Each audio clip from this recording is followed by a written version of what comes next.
네, 저는 소개받은 대로 경주중앙교회 맡고 있고요. 지금 함께 이렇게 열심히 섬겨 나가고 있습니다. 사실 오늘 산성교회 재직 수련회에 이렇게 초대되어서 말씀 증거하는 자리에 제가 이렇게 얻고 나니까 어, 존경하고 또 사모하고 늘 우러러 뵙는 우리 허원구 목사님 앞에 계시죠. 기라성 같은 찬양대가 옷을 쫙 입으시고 앞에 쫙 앉아 계시죠. 또 저 뒤에까지 이렇게 재직분들이 쫙 계시는 거 보니까 일단 마음이 굉장히 무거울까요? 가벼울까요? 하나님의 뜻대로 하실 줄로 믿습니다. 저는 카자흐스탄에서 선교 말씀하신 대로 9년 정도 하고 돌아왔습니다. 정확히 말하면 9년 8개월 있었는데요. 하고 이제 돌아와서 한국 교회에 어떻게 적응할까 고민 많이 하다가 하나님께서 길 열어 주셔서 청년 사역부터 다시 하게 되고, 그래서 지금은 이제 경주중앙교회 부임해서 3년 차 맡고 있습니다.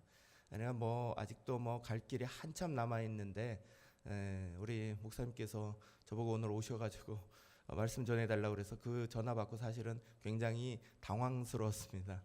부족한 중에 이렇게 불러주셔도 너무 감사하기도 했고, 근데 오늘 재직 수련회 하시면서 저희도 지난 수요일과 지난 주일 연이어서 재직 수련회 저희도 이렇게 마치고 돌아왔는데요. 올 한해 하나님 주시는 은혜 간절히 사모하면서 하고 있는 경주중앙교회나 또 부산산성교회나 복음이 우리 모든 재직들 통하여서 몸된 교회를 지켜가고 또 그 복음이 전파되는 은혜 역사 올해 2018년대 반드시 이루시기를 간절히 바랍니다. 어떤 집안에 노처녀 누나를 데리고 있는 동생이 있었습니다. 이 동생이 늘 누나에게 장난을 자꾸 치는 거예요. 짓궂게도 하고 시집 안 간다고 옆에서 계속 뭐라고 하는 거죠. 누나가 굉장히 화가 났습니다. 근데 어느 날은 동생이 얘기하기를, 책을 많이 읽어야 시집을 가는데 누나는 책을 너무 안 읽어, 그러는 거예요. 가뜩이나 화가 났는데 이게 도대체 무슨 말이냐 싶어서 무슨 책을 읽으란 말이냐 그랬더니 동생 하는 말이 무슨 책이겠어요? 성경책 그랬으면 참 이게 유머가 되시겠습니까? 시집 그러는 거예요. 그러니까 시집 많이 읽어야 시집 간다는 거죠. 근데 이제 이 이야기를 딱 들으면서 누나가 평소 같으면 화가 확 났을 텐데 그날은 마음의 문을 딱 열고 이 얘기를 들었어요. 이 얘기를 딱 들으면서 그래 믿져야 본전인데 해보지 이랬습니다. 그러고 나서 1년도 안 돼가지고 정말 시집을 간 거예요. 그러고 나서 동생한테 네가 시집 많이 읽으라 그래서 나 갔다 그러면서 얘기를 해주는 거죠. 우리가 어느 날 이렇게 시간을 만날 때 항상 들려오는 이야기, 또 항상 우리 마음속에 스쳐 지나가는 이야기들이 어느 날 우리 가운데 마음에 딱 다가올 때가 있습니다. 결국은 우리가 우리의 마음에 어떤 자세로 하나님 말씀을 받느냐, 또 우리가 어떤 마음으로 하나님께서 우리에게 주시는 것들을 잡느냐, 그 마음가짐에 따라 나아가는 1년이 달라지는 거고 올 한 해의 삶이 달라지는 줄로 믿습니다. 올해 계시는 자리마다 우리 성도님들 행하시는 곳곳마다 또 특별히 우리 재직분들 계시는 자리마다 하나님 복의 은혜가 넘쳐나서 막 나누어지시는 귀한 한 해가 되시길 간절히 바랍니다. 저희 교회 분들에게 저는 유행어 몇 가지를 만들어 놓은 게 있어요. 그 중에 한 가지 좀 소개하려고 합니다. 작심삼일 50번만 하면 한 해가 간다. 보통 작심삼일 얘기하시면 부정적인 의미 많이 쓰시죠. 근데 저희 교회도 그렇습니다. 그래서 1년을 시작하고 나서 얼마 안 됐는데 작심삼일 무너졌다고 힘들어하시는 분 여러분들이 있습니다. 올해 벌써 1월 20일이 넘었는데 여러분들은 올해 시작하시면서 가지고 나온 결심들 잘 지키고 계시는지, 아니면 벌써 얼마 되지 않은 시간들 속에 무너졌다고 한탄하고 계시는지 모르겠습니다. 저는 우리 이 교회 또 우리 성도들 또 모든 교회 성도들 마음속에 먼저 자책감 또는 실패감 이런 거 안 가지셨으면 좋겠습니다. 우리 주님과 함께 걸어가는 그 발걸음 하루하루가 저는 승리를 주시는 날이고 복되게 하시는 날이고 하나님께서 우리의 길을 열어주시는 거다라고 믿습니다.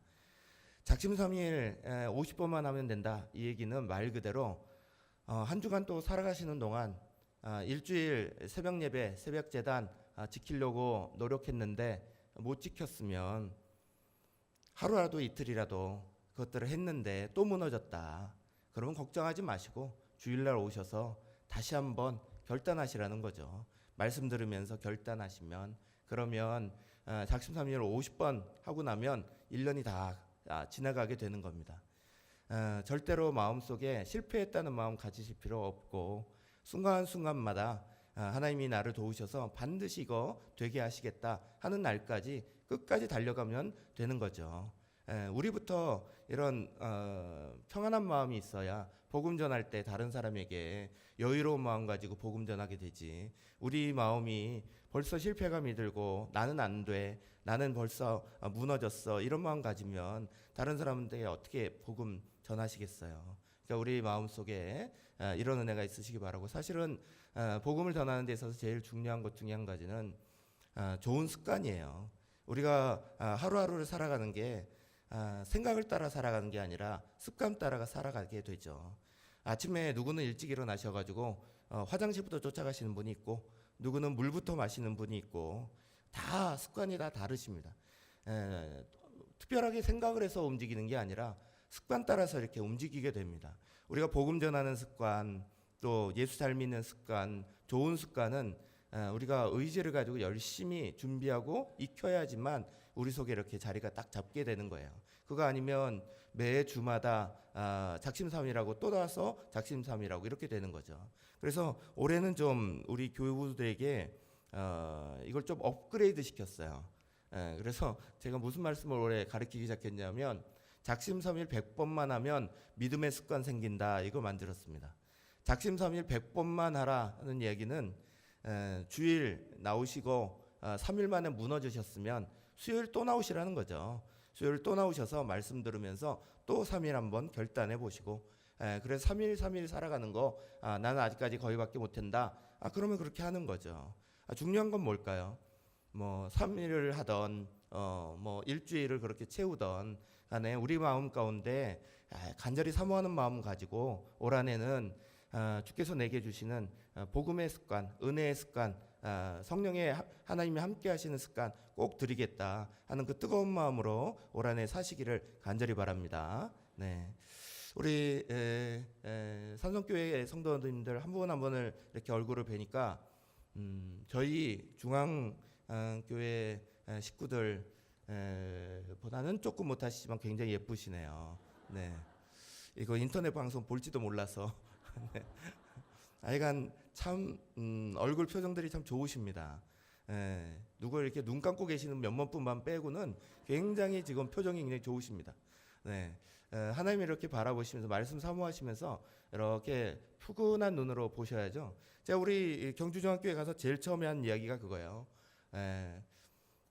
가셔서 저 좀 째려보지 마시라고. 이렇게 막 레이저 좀 쏘지 마시라고. 편안하게 보셔야 저도 편안하게 말씀 나누죠.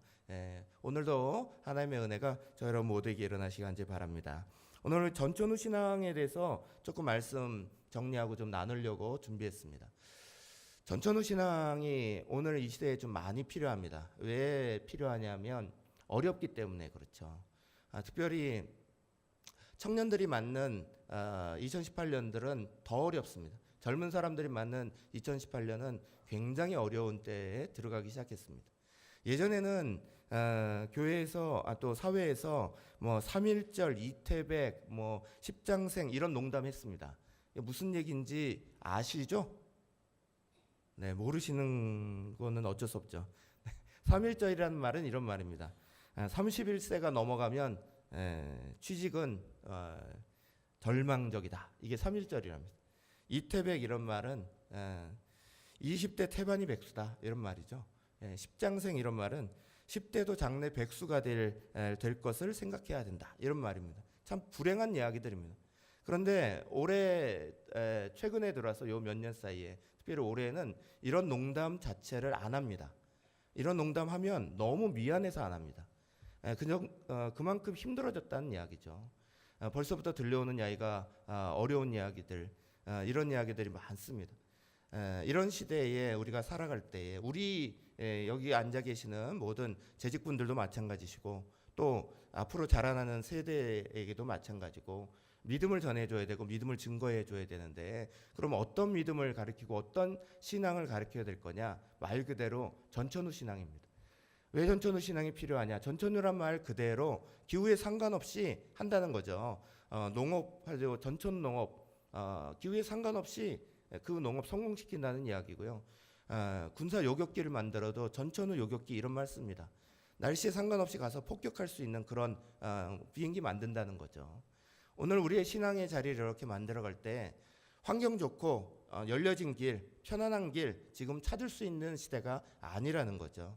오늘의 시대는 대단히 어려워지는 무한 경쟁이 반복되고 있는 시대고요. 청년들 같은 경우는 특별히 더 어렵습니다. 얼마 전에 이거에 대해서 이렇게 얘기하는 걸 제가 들으면서 깜짝 놀랐습니다. 청년들이 이태리나 일본이나 비유를 많이 하더라고요. 이태리 청년들이 우리나라 와서 이렇게 지금도 어떤 프로그램 보면 한국에 뭐 처음 왔지 이런 이제 프로그램이 있어요. 그래서 여기에 보면 이태리 청년들이나 유럽 청년들이 한국말을 그렇게 잘하는 사람이 많은 거예요.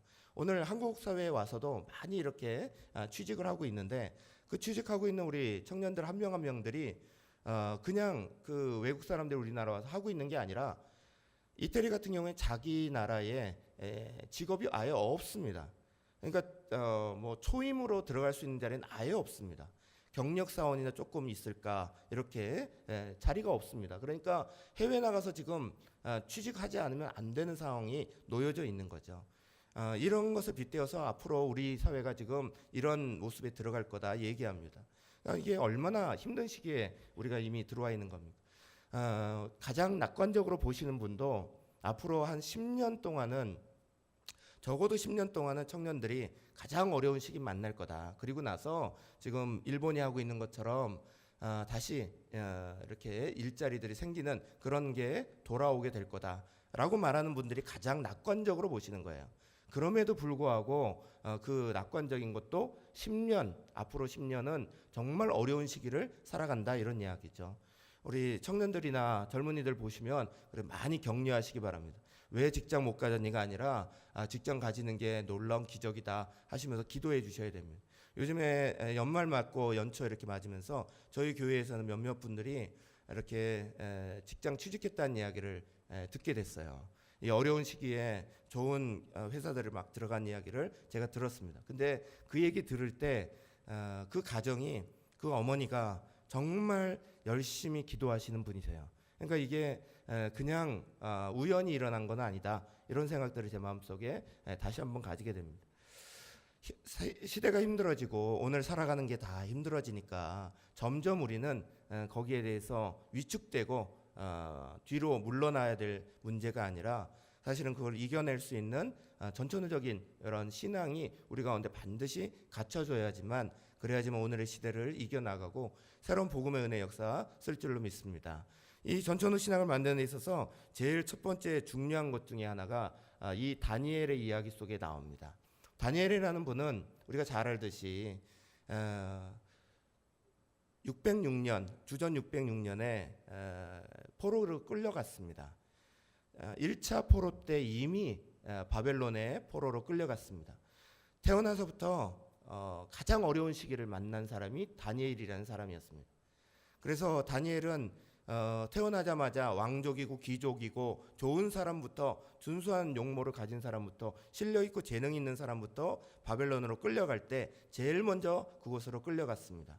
그리고 그곳에서 점점 자라면서 올바른 걸 잘 갖추어서 왕이 바뀌고 정권이 바뀌고 나중에는 나라가 바뀌어도 그때 계속해서 총리의 자리를 이렇게 할 수 있었던 사람입니다. 대단한 인물이죠. 자기 나라도 아니고 다른 나라에 이방의 나라에 끌려가서 포로의 생활을 하는 동안에 그 속에서 모든 어려움들을 이길 수 있었던 그 믿음의 원천이 우리는 이 다니엘의 신앙 가운데서 오늘 살아가는 그 모습을 하나하나 생각하셔야 되는 겁니다. 제일 먼저 우리가 보아야 될 것은 다니엘이 가지고 있었던 하나님 앞에 무릎 꿇는 마음이에요. 앞에 부분의 말씀은 이렇게 얘기합니다.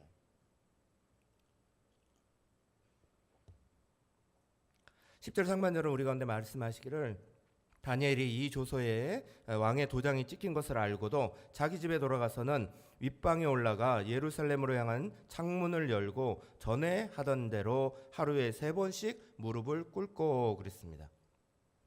먼저 우리가 기억하셔야 되는 건 다니엘의 신앙의 제일 첫 번째는 하나님 앞에 무릎 꿇었다는 거죠. 너무 간단해 보이고 너무 당연하게 보이는 이야기, 그렇지만 우리의 신앙에 있어서 기초를 만들고 분명해야 되는 부분에 있어서 분명할 수 있는 그것은 바로 하나님 앞에 무릎 꿇는 겁니다. 오늘 이 지금 다니엘 6장에 나오는 상황은 다니엘이 너무 좋은 사람이라, 너무 뛰어난 사람이라 국가의 총리가 됐는데 3명의 총리가 있었습니다. 그 전국을 다스리는 3명의 총리 중에서도 또 특출나서 다니엘만 그들을 그 총리까지 다스리는 사람으로 세웠다는 거예요. 그러니까 사람들이 이 다니엘이 너무 승승장구하니까 거기에 대해서 시기질투하기 시작합니다. 그래서 달려와서 다니엘을 잡을 것을 여러 방면으로 봤는데 딱 하나밖에 발견할 수 없었어요. 하나님 앞에 무릎 꿇는 거, 하나님 앞에 기도하는 거, 이걸 통하여서 잡을 수 있겠다 생각했습니다. 특별법을 만들었죠. 30일 동안 왕 앞에 무릎 꿇는 거, 왕 앞에 예배하는 거 빼고는 그 누구에게도 절하지도 못하게, 기도하지도 못하게 막아버리는 특별법을 만듭니다. 30일이었습니다. 30일. 딱 30일 동안만 지키면 되는 것. 이 법을 만들 때 다른 고관들, 다른 민족들은 자기들이 섬기고 있는 그 신에게 대하여서 30일 동안 안 하면 된다 생각했기 때문에 이 법을 만든 거죠. 자기들은 안 할 수 있는 겁니다. 왕 앞에 이렇게 하면 되는 겁니다. 그런데 다니엘은 분명히 거릴 거다 생각하고 다니엘을 초점으로 둔 법을 만들었죠. 근데 이 법이 통과되고요. 그 법이 통과된 것을 알고 왕의 도장이 찍힌 것 알고 다니엘은 또다시 하나님 앞에 또 와서 무릎 꿇었다 그랬습니다. 그의 인생의 주인이 누구신가? 우리의 인생의 주인이 누구신가? 오늘 살아가고 있는 사회를 향하여서 오늘 우리의 주인이 누구인가? 이거 분명하게 밝히고 있는 신앙을 가지고 있는 분이 다니엘이었습니다. 오늘 우리가 전천후 신앙 이야기할 때 제일 첫 번째 갖추셔야 되는 제일 첫 번째 중요한 건 바로 하나님 앞에 굴복하고 하나님 앞에 무릎 꿇지 세상의 그 어떤 누구를 향해서도 무릎 꿇지 않는 겁니다. 우리는 오늘 이 땅을 살아가는 동안 하나님 빼고 나머지 모든 것에 무릎을 꿇는 경우가 참 많습니다. 의외로 많습니다. 나에게 재정의 문을 열어주는 사람, 직장의 문을 열어주는 사람, 권력의 문을 열어주는 사람, 여러 사람들을 향해서 우리는 쉽게 우리 자신을 이렇게 낮춥니다. 그런데 정말 하나님을 향하여서 무릎 꿇고 낮추는 것, 이게 우리 가운데 잡혀 있는가 한번 돌아보시는 이 시간 되시기를 간절히 바랍니다. 오직 우리가 무릎 꿇을 수 있는 분은 하나님밖에 안 계십니다. 역사를 주관하고 계시고요. 어려운 상황을 주관하고 계시고요. 문제를 풀어주실 분은 하나님밖에 안 계십니다. 하나님 앞에 무릎 꿇는 사람, 또 하나님이 아니라 다른 세상에 무릎 꿇는 사람 분명히 차이가 있습니다. 성경은 우리 가운데 우리의 삶의 자리, 삶의 방향을 향해서 말할 때 로마서를 통해서 이렇게 말씀하시죠. 로마서 14장 8절에 우리가 살아도 주를 위하여 살고 죽어도 주를 위하여 죽노니 그러므로 사나 죽으나 우리가 주의 것이로다. 아멘. 우리는 우리의 삶에 분명한 목적이 있습니다. 그것은 예수 믿고 구원받는 순간부터 생겨난 삶의 분명한 목적이고 방향입니다. 우리는 예수 믿는 것으로 말미암아 천국의 자리를 예약하고 있고요. 오늘 흔들리는 여러 가지 상황들 속에 있다 할지라도 하나님께서 그 자리를 지켜서 오늘 어려운 자리를 넘어가게 하면 그 자리를 통해서 우리는 반드시 하나님께만 영광 돌릴 수 있는 자리가 반드시 예비되어 있는 약속받은 사람들입니다. 그 약속에 대한 무게감이 우리 가운데 분명히 있으셔야 되고, 그래야지만 하나님 앞에 무릎 꿇는 사람 되는 겁니다. 저희 경주에서 조금 더 올라가는, 이제 북쪽으로 올라가는 7번 도로, 오늘 교육자들이 7번 도로를 따라 쭉 내려오셨다는 얘기를 좀 전에 제가 듣고 여기 왔는데요. 7번 도로를 쭉 따라 가다 보면 멀지 않은 곳에 포항을 조금 벗어나서 영덕으로 들어가는 그 사이에 구계교회라는 교회가 있습니다. 바닷가에 있는 조그만 어촌 교회입니다. 모든 성도들이 대부분 가난하시고 힘들고요. 그런데 그 교회에 2000년대 초에 2001년에 놀라운 사건이 벌어졌죠. 교회 이렇게 다시 건축해야 될 만큼 너무너무 어려워져서 뭐 건물들도 낡았고요. 근데 IMF가 얼마 전에 터졌었기 때문에 계속 그 IMF의 영향을 받고 있었고요. 모든 어민들은 나가서 고기를 잡아야 되는데 IMF와 함께 고기가 그렇게 안 잡히는 시기에 들어가게 된 거예요. 고기가 안 잡히니까 이 IMF 상황에서 계속해서 이 빚이 늘어갔죠. 빚이 계속해서 늘어가서 다 파산 지경에 이르게 된 겁니다. 그때 한 집사님이 정말 하나님 앞에 간절하게 구해요. 그래서 그분이 크리스마스 날, 성탄절 날 예배를 드리고 자기가 쳐놓은 그물이 있는 정치망 어장이라고 돼 있는 거기에 갔어요. 거기에 갔더니 다른 어장에는, 다른 그물에는 뭐 고기가 안 잡혔는데 자기 그물에는 정말 고기가 미어 터지게 잡혔습니다. 5,000마리가 넘는 방어대가 잡혔습니다. 그래서 한 마리당 16만 9천 원씩 팔았다 그래요. 그때 당시에. 그래서 그게 뭐 대석특필이 돼서 국민일보에 2001년 2월 12일자로 기사가 나왔던 적이 있습니다. 그러고 나서 얼마 안 있어 한 달 딱 있다가 또 이분이 밍크고래 5m짜리를 잡아요. 그래서 연이어서 5m짜리 잡는 바람에 이분이 방어대 가지고는 자기 IMF 때 졌던 빚을 청산하고요. 그리고 건축헌금 내고요. 11조 내고 나니까 딱 맞았어요. 그리고 밍크고래 잡은 거 가지고 그 고래 가지고 자기가 생계를 유지할 수 있도록 횟집을 그 근처에 열어놓으셨어요. 지금도 그 횟집이 지나가는 길에 있습니다. 근데 이분이 이제 이 잡았다는 게 중요한 게 아니고요. 어떻게 잡았냐가 중요한 거죠. 많은 사람들이 와서 간증도 해주십시오, 인터뷰도 하고 막 이랬을 거 아니에요? 근데 그때 이분이 하셨던 이야기가 남아있는 게 있습니다. 뭐라고 얘기를 하시냐면 많은 선원들이 자기에게 계속해서 요구했다는 거예요. 배가 이렇게 고기를 못 잡는데 어떻게 생계가 유지가 되겠느냐고. 배가 이렇게 고기를 못 잡으면 딱 하나 방법은 용왕에게 용왕제 드리면 된다. 용왕제 드리자. 선주니까 당연히 해야 되고 선장이니까 당연히 해야 된다. 당신의 믿음이 아니어도 당신은 뭐 그거 안 믿을지 몰라도 모든 선원들은 그거 굉장히 바라고 있고 반드시 해봐라, 잡힐 거다. 끝까지 안 했다는 거죠. 끝까지 거부하고요. 하나님 앞에 나는 예배 드리는 사람이고 하나님 앞에 서는 사람이다. 끝까지 나간 그분에게 정치망 어장의 고기가 5,000마리 넘는 방어대가 잡히는 역사가 일어나더라는 거예요. 저는 이게 우연이 아니다라고 생각합니다. 오늘 우리의 삶의 수많은 자리에서요, 성경은 하나님께서 우리를 찾고 계시는 하나님으로 나타나십니다. 어떤 사람을 찾으시느냐? 온 성을 두루 다니시면서 하나님 앞에 정말 진실하고 하나님 앞에 정직하고 하나님 앞에만 무릎 꿇는 믿음의 사람, 그 사람을 하나님은 찾기를 원하신다. 그 한 사람이 중요하다 하시면서 주님은 찾고 계시다 그러셨습니다. 사랑하는 저와 여러분 모두가 올 한해 우리의 신앙, 우리의 믿음을 이렇게 만들어 가실 때 가장 먼저 첫 번째 사야 될 자리는 상황이 어떠하든 조건이 어떠하든 오늘 우리가 보여지는 어떤 것이 무엇이든지 간에 우리가 무릎 꿇을, 하나님 앞에만 우리 자신이 무릎 꿇는 그런 우리 개인의 신앙, 또 우리 가정의 신앙, 우리 자녀들의 신앙이 되시기를 간절히 바랍니다. 하나님은 반드시 거기에 복 주시고 함께 하시는 하나님입니다. 우리가 철저하게 하나님 앞에 무릎 꿇고 하나님께서 열어주신 은혜의 길들을 다 구했는데 그래도 하나님 우리 가운데 문을 열지 않으신다.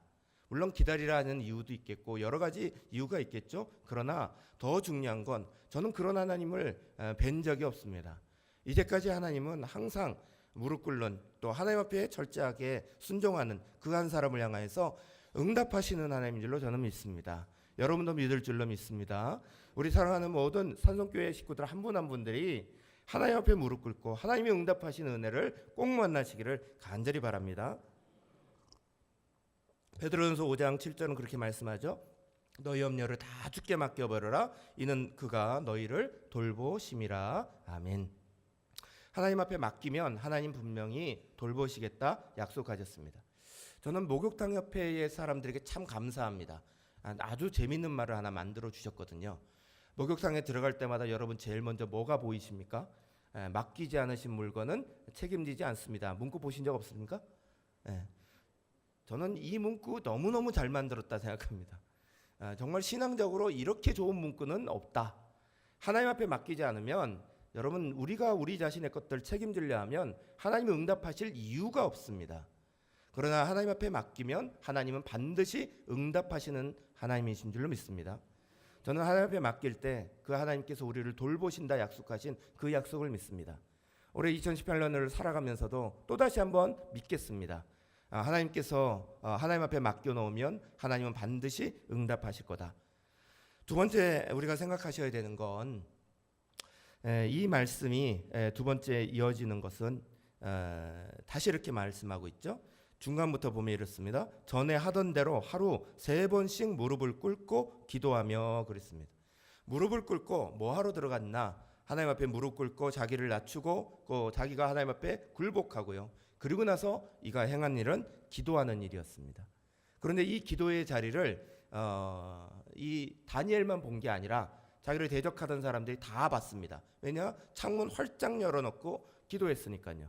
왕의 조서가 써 있는 것도 봤지만 그러나 하나님 앞에 기도하는 것 부끄러울 이유도 없고 창피할 이유도 하나 없었습니다. 오히려 하나님 앞에 더 간절히 구해야 됐습니다. 그러니까 오히려 그 자기를 위협하는 상황들 속에 하나님 앞에 문 열고 열심으로 기도합니다. 그 기도의 자리를 다른 사람이 증언하기를 11절에 그 무리들이 모여서 다니엘이 자기 하나님 앞에 기도하며 간구하는 것을 발견하고 그랬습니다. 또 13절도 연이어서 말하기를 그랬습니다. 그들이 왕 앞에 말하여 이르되 왕이여 사로잡혀온 유다 자손 중에 다니엘이 왕과 왕의 도장이 찍힌 금령을 존중하지 아니하고 하루 3번씩 기도하나이다 그랬습니다. 왕 앞에 고자질한 거죠. 고자질하러 했던 이야기가 뭐냐? 기도하는데 그냥 기도하지 않고 기도하며 간구하더라. 그 모습을 봤습니다. 라는 거예요. 기도가 보통 일반적으로 하는 거라면 이런 위기 상황에 다니엘이 하고 있는 건 기도 플러스해서 간절하게 붙잡는 간구까지 하고 있다는 거죠. 뜨겁게 더 뜨겁게 기도하였다는 거예요. 상황이 닥쳐왔습니다. 어려움이 닥쳐왔습니다. 그런데 이 상황들 속에서 이 다니엘이 딱 멈추는 게 아니라 오히려 하나님을 더 뜨겁게 바라보면서 기도했더라. 저는 경주중앙교회 가고요. 하고 있는 일 중요한 게 있습니다. 지금 오래되지 않았고 다시 새롭게 세워가는 길을 지금 가고 있는데 그래서 저희 표를 3년마다 하나씩 이렇게 표를 만들거든요. 큰 표를 만들고 매년 1년에 한 번씩 또 다른 표를 같이 덧붙이는데요. 3년 첫 번째 3년의 표가 뭐냐면 영적 거듭남이에요. 새롭게 태어나자, 새롭게 세워지자. 저희 교회는 80년 역사를 가지고 있습니다. 꽤 긴 역사라면 길고 그렇지 않다면 그렇지 않겠지만 나름 굉장히 전통도 있고 여러 가지 생각도 많은 교회입니다. 그런데 제가 부임하고 저희 교회를 딱 가보고 나서 큰 충격을 느꼈습니다. 제가 처음 한 일주일 동안 아무것도 하지 않고 보겠다 그랬습니다. 새벽 예배도 인도하지 않고 다른 것도 인도하지 않고 부임해서 그냥 보려고 했습니다. 들어가서 봤는데 새벽 예배 때 저는 숨이 막혀 죽는 줄 알았습니다. 왜냐? 너무 조용했어요. 제가 있던 교회, 제가 기도하는 방식은 늘 하나님 앞에 부르짖고 간구하는 거였는데요. 그래서 선교하는 동안도 목숨 걸고 하다가 죽을 뻔도 몇 번 했는데 살아나게 만드셨고요. 뭐 그런 이야기 하려면 주제도 넘고 또 밤을 새게 되니까 그 여러 가지 일들 속에서 정말 하나님 앞에 간절히 부르짖고 나왔는데요. 중앙교회에 제가 이렇게 딱 부임하고 나서 제일 처음 본 모습은 새벽 예배에 들어가서 아무도 자기의 입을 열고 기도하는 걸 듣지 못했습니다. 오히려 나오시는 분 몇몇 분밖에 없는 것만 보였고요. 정말 기도가 이렇게 안 되고 있구나 하는 게 저에게는 너무너무 충격적으로 다가왔습니다. 80년의 역사 중요합니다. 그런데 그 역사가 오늘 우리의 자리에서 살아나려면 오늘 역시 있는 자리에서 살아있는 신앙 되는 게 더 중요한 거죠.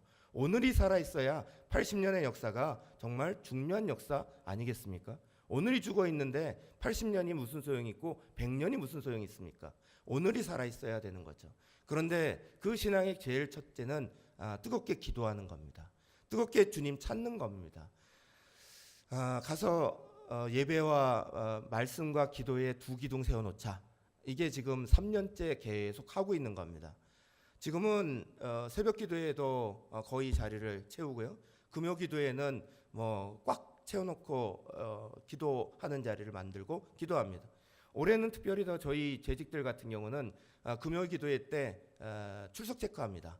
출석 체크 다 해서요. 안 오시는 분은 제가 따로 면담하려고 지금 그래 놓고 있습니다. 금요 기도회 기도하는 것 중요합니다. 여러분 기도의 시간들 우리가 얼마나 하나님 앞에 드릴 수 있고 하느냐 청년들이나 두고 다른 사람들에게 말하기 전에 오늘 우리에게 있어서 너무너무 중요한 사건입니다. 기도가 정말 하나님의 능력이고 기도가 우리에게 있어서 하나님의 문을 열어주는 열쇠다 수없이 말을 하면서 그 기도의 자리에 우리는 앉아있지 않습니다. 그리고 뜨겁게 하나님을 향하여서 기도하지 않습니다. 그러니 다니엘이 봤던 그 놀라운 기적의 사건은 우리에게 일어나지 않습니다. 사랑하는 여러분, 하나님은 다니엘도 사랑하시고 저도 사랑하시고 여러분 모두를 사랑하는 줄로 믿습니다. 하나님이 차별하시고 주지 않으시는 분이 아니십니다. 하나님 다 주길 원하십니다. 그러나 우리의 그릇에 담아야 하는 거죠. 재직으로 부름받아 봉사의 의무를 하는 것 참 중요합니다. 그러나 그 자리에 어떤 자리에 있더라도 먼저 우리의 능력으로 하는 게 아니라 하나님의 능력으로 감당해야 옳은 것 상식적으로 모두 알고 계시는 거 아닙니까? 다 알고 계시는 얘기입니다. 그럼에도 불구하고 기도의 자리는 비어가는 한국교회를 만나고 있습니다. 산성교회는 그렇지 아니라고 믿습니다. 늘 기도의 자리가 차고 넘치는 교회라고 믿습니다. 아멘을 안 하시는 것은 무슨 의미죠? 네, 뜨겁게 하나님 앞에 기도하는 자리가 비면 안 됩니다. 저는 선교사 마치고 한국에 돌아와서 제일 안타까웠던 게 그거였습니다. 어떻게 한국교회가 이 기도의 힘을 잃었나, 이게 가슴이 너무너무 아팠습니다. 선교지에 있을 때도 그 기도의 힘과 능력으로 살았다라고 생각했습니다. 실제로 그렇게 살았고요. 그런데 어느 날인가 와보니 한국의 교회에 기도의 자리가 비고 있는 모습을 보고 너무너무 가슴이 아팠습니다. 청년들이 그 자리에 기도의 자리에 오지 않는 거 보고 너무너무 가슴이 아팠습니다. 제가 한국에 돌아와서 청년사역을 다시 시작했습니다. 그 청년사역의 가장 중심 내용은 기도의 자리에 사람들을 집어넣는 거였습니다. 청년들을 넣는 거였습니다. 사역하던 서울에 있는 교회에는 재밌는 현상이 하나 벌어졌습니다. 금요일이 되면요, 주변에 있는 상가가 식당이 잘 됩니다. 왜 식당이 잘 되냐면요, 직장을 마치고 난 젊은이들이 쭉 교회까지 그냥 무조건 달려옵니다. 그리고 들어가기 바로 직전에 밥을 먹어야 되니까 온 식당을 다 사용합니다. 그 수가 몇백 명이 되니까 주변 식당이 자리가 꽉꽉 차게 됐습니다. 그리고 나서 절반은 재직분들 어른들이 앉아 계시고 절반은 청년들이 앉는 자리로 바꿔놨습니다. 그 청년부가 살았을까요? 죽었을까요? 그 청년부는요, 주변에 아무 대학교도 없고요, 대학교하고는 아무 상관이 없는 지역에 청년부가 딱 놓여 있습니다. 그런데 그 청년부가 매년 100명, 200명씩 증가했습니다. 저는 하나님이 역사할 때 언제나 원칙은 똑같으시다라고 믿습니다. 하나님이 일하실 때에 우리가 기도하지 아니하고 능력으로 하나님 앞에 나아가지 아니하고요, 쉽게 하나님 앞에 나아가려 하고요, 하나님은 우리를 사랑하시니까, 하나님 우리를 그냥 이렇게 돌보고 계시니까 다 주실 거다. 여러분, 그런 착각 속에서 우리는 벗어나야 합니다. 한국교회는 기도하는 힘을 잃어버리면 아무것도 남지 않는 교회입니다. 한국교회의 원래 힘은 새벽 기도부터 나왔고, 한국교회 원래 힘은 밤을 새서 기도하시는 어르신들 때문에 한국교회가 지금도 있습니다. 저희 중앙교회가 다시 지금 여러 가지 어려움을 느끼고 일어나고 있는데요. 그 일어나는 가장 중심에도 역시 밤새워 저 위에서 기도해 주시는 몇몇 권사님들이 계십니다. 제가 조금만 힘들어 보이면 그날 밤새십니다. 그냥 자리 놓고 그냥 오셔서 아예 밤새시고 계시는 분들을 제가 몇 분을 알고 있죠. 사랑하는 여러분, 기도의 자리가 비우지 마십시다. 올 한해 2018년 재직으로 봉사하는 만큼 내가 재직으로 있어야 되는 그 첫 자리는 기도의 자리다. 한번 따라해 보실까요? 재직의 첫 자리는 기도의 자리다. 재직의 첫 자리는 기도의 자리입니다. 재직의 첫 자리는 봉사의 자리가 아니라 기도의 자리입니다. 기도의 싸움부터 시작되는 겁니다. 그 싸움이 있을 때 우리 가운데 전천후 신앙이라는 것이 일어나는 거죠. 그 무장하지 아니하고 오늘 어떻게 우리가 이 어려운 시대를 믿음으로 이겨나갈 수 있습니까? 예전에 믿음으로 나가셨던 분들조차도 다 넘어지는 시대에 들어와 있는데, 사랑하는 여러분, 너무 간단한 이야기 제가 드리는 것 같죠? 그러나 실제로 우리 가운데 우리의 몸이 편한 곳 좋은 자리에는 들어가 앉아 있고요. 목에 힘주는 자리에는 들어가 앉아 있고요. 그러나 정말 하나님 앞에 무릎 꿇고 간절히 부르짖어야 되는 자리 안에는 사람을 잃어가는 모습이 오늘의 모습입니다. 저와 여러분, 무릎의 싸움을 하시기를 간절히 바랍니다. 간절히 기도하는 것에 열정과 열심을 다 쏟으셔야지만, 그래야지만 하나님의 놀라운 은혜의 역사가 우리의 삶의 기적과 같이 다 펼쳐지게 되는 겁니다. 오늘은 우리가 우리를 위해 사는 게 아니죠. 이제는 모든 재직분들은요, 다음 세대 위해 사셔야 되는 거잖아요. 오늘 우리가 믿음으로 세워놓은 그거 놓고 살아가는 게 아니라 이 다음에 있는 아이들, 우리 자녀들, 그 세대가 믿음으로 딱 들어오느냐, 그게 중요한 거죠. 우리는 그 책임을 가지고 있는 사람인 줄로 믿습니다. 마지막에 이야기하고 있는, 말씀하고 있는 6장 10절의 마지막의 부분은 이렇게 말씀합니다. 그리고 나서 다니엘이 기도하면서 뭐 했나? 그의 하나님께 감사하였더라. 이게 마지막 말씀의 맺음입니다. 기도하는 가운데 알지 못한 은혜의 역사가 자기 마음을 물밀듯 들어오기 시작하셨습니다. 그리고 나서 다니엘은 감사할 수 없는 상황인데 감사하죠. 지금 자기 생명이 위태위태한 상황인데 감사하죠. 이 감사가 얼마나 놀라운 결과로 만들어졌습니까? 이 감사가 사자굴에 던져진 다니엘을 모든 사자들의 입을 막는 기적의 사건으로 만나게 됐고요. 또 건져 올리고 난 다음에 자기를 대적했던 사람들이 오히려 사자굴에 다 던져지게 되는, 그 친족까지 가족까지 모두 다 사자굴에 던져지게 되는 그런 사건으로 변하게 됩니다. 하나님이 우리에게 주신 감사는 우리의 립싱크하는 감사가 아닙니다. 여러분, 립싱크가 뭐예요?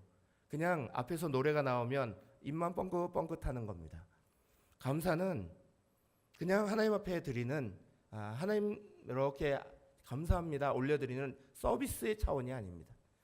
우리 마음속에 정말 어려우면 어려울수록, 힘들면 힘들수록 기도하는 가운데 우리 속에 밀려 들어오시는 하나님의 놀라운 은혜를 경험할 때 우리의 입술은 이제까지 생각하지 못했던 놀라운 감사를 쏟아내기 시작하게 되는 겁니다. 저는 우리 모든 산성교회 성도님들, 특별히 재직분들 한 분 한 분이 올해를 지나가시면서 진짜 감사를 만나보셨으면 좋겠습니다. 살아있는 감사가 일어나시면 좋겠습니다. 정말 할 수 없는 상황에 하나님이 이렇게 붙잡아주시는 것 때문에 그 기도 가운데 들어오는 감사가 먼저 감사가 되면 좋겠고, 먼저 하나님 앞에 드려지는 예물이 되면 좋겠고, 하나님 앞에 드려지는 귀한 하나하나의 것들이 되면 참 좋겠습니다. 그 역사가 정말 일어나려면 우리의 마음속에 정말 필요한 게 뭘까요? 어떤 상황들 속에서, 어떤 마음들 속에서 하나님 앞에 기도하고 나아갈 수 있을까? 열려지는 상황, 펼쳐진 상황이 우리의 문을 열어준다, 그래서 감사한다가 아니라 오늘 있는 하나님 한 분 때문에 사실 만족함이 일어날 때 감사가 있는 거죠. 기도하는 가운데 왜 이 다니엘이 기도하는 가운데 하나님께 감사했더라 말이 나올까? 가장 중요한 이유는 그 기도하는 가운데 깊은 하나님의 임재 경험한 거죠. 그 하나님의 임재 때문에 어떤 상황도 보이지 않고요, 그저 그 하나님 만나주신 하나님이 감사하죠. 옥스퍼드를 다니던 한 학생이 있었습니다. 이 학생이 몸에 이상한 증상이 일어나기 시작했습니다. 이제 20세 딱 넘는 순간 전체 몸이 오그라드는 근육 무력증이 생긴 루게릭병에 걸렸습니다. 의사는 2년 안에 온몸이 다 굳어질 것이고 죽게 될 거다라고 얘기했습니다. 제가 처음 전도사로 교육 전도사로 부임했던 자리에 예배를 드리고 있는데 이 루게릭병을 앓는 한 청년을 봤습니다. 진짜 예배 때 그 청년이 쓰러져서 그대로 주님 부르심 받고 가는 걸 제가 교육 전도사 된 첫 해에 봤습니다. 이 근육 무력증이라는 게 얼마나 무섭구나를 한 몇 달 사이에 벌어지는 일을 통해 제가 봤던 적이 있습니다. 이 청년이 21살 이제 꽃다운 나이인데 2년밖에 살지 못할 거란 이야기 들었습니다. 근데 이 2년 동안에 내가 뭐 할까 결단했습니다. 내가 가장 보람 있게 하는 건 공부지. 이 나이 또래 아이들이 하는 공부 나도 하겠다 생각해서 학원 멈추지 아니하고요 공부를 매진했습니다. 그 매진한 결과 이분이 2년이 지났지만 돌아가시지 않았습니다. 물리학 박사를 받았습니다. 케임브리지대 교수도 됐습니다. 그리고 나서 물리학의 슈바이처상까지 받았습니다. 1985년에는 폐렴으로 인해서 기관지 수술하고 더 이상 말을 할 수가 없어서 특별한 장치를 통해서 말하는 것으로 바뀌었지만 여전히 왕성하게 일하기 시작합니다. 여전히 왕성하게 갑니다. 그러면서 감사하고 그러면서 날마다 자기에게 주어진 시간을 소중하게 여기기 시작합니다. 이 사람이 누구에 대한 이야기냐? 이번 올해 2018년 1월 8일로 76번째 생신을 맞은 시간의 역사를 쓴 스티븐 호킹이라는 박사 이야기입니다. 지금도 여전히 왕성하게 활동하고 계시고 지금도 일하고 계십니다. 21살부터 시작해서 55년간을 시한부 인생으로 살았습니다. 날 받아놓고 살아가는 것도 하루 이틀이죠. 55년을 그렇게 살았습니다. 그럼에도 불구하고 계속해서 오늘도 내게 주어진 시간이 기회고 감사라고 받아들이고 믿음으로 나가고 있습니다. 물론 그 하나님에 대하여서 얘기하는 여러 가지 부분이 혼란스러울 때도 있습니다. 그러나 더 중요한 건 오늘 내게 주어진 그 시간이 정말 감사할 조건 때문에 감사가 아니라 임재 속에 일어나는 감사가 되는 역사가 저와 여러분에게 일어나시기를 간절히 바랍니다. 여러분에게 주어진 시간들이 참 소중합니다. 올 한 해 지나가시면서 재직으로 섬기시면서 전천후 신앙 필요한 때에 살아갑니다. 제일 먼저 필요한 건 전천후 신앙의 기본은 하나님 앞에만 무릎 꿇는 겁니다. 세상에 무릎 꿇지 않고 하나님 앞에 무릎 꿇는 법을 놓치지 않고 끝까지 하고 있는 겁니다. 가까이 계시는 누군가, 가까이 있는 누군가 우리 가운데 먼저 이렇게 쓰러질 수 있습니다. 그렇지만 그때도 서로 간에 손잡고요. 하나님 앞에 무릎 꿇읍시다. 같이 격려하시는 온 재직들 되시기를 간절히 바랍니다. 기도의 싸움 멈추지 않는 재직이 전천후 신앙 가지는 재직이 됩니다. 기도의 싸움 멈추는 그 순간부터 우리는 무너집니다. 자기가 알지 못하는 사이에 이미 우리의 신앙이 많은 구멍을 만들어 내게 됩니다. 사랑하는 여러분, 올 한 해도 저와 여러분 있는 자리에서 믿음의 싸움, 기도의 싸움 잊지 아니하시고 매진하시기를 간절히 바랍니다. 감사, 정말 진정한 감사, 하나님이 우리에게 주신 것에 대한 감사, 나를 만나 주신 것에 대한 감사, 그 감사가 우리의 입으로 날마다 고백되고 나올 때, 그러할 때 옆에 있는 사람들에게 말하지 않아도 산성교회는 좋은 교회고 말하지 않아도 이분들과 함께하는 건 즐거운 것이고 그 자리는 행복한 자리고 다 만들어지게 됩니다. 사랑하는 여러분, 올 한 해 재직으로 섬겨 나가시는 곳곳마다 하나님의 복과 은혜가 넘치시기를 간절히 바랍니다. 기도하겠습니다.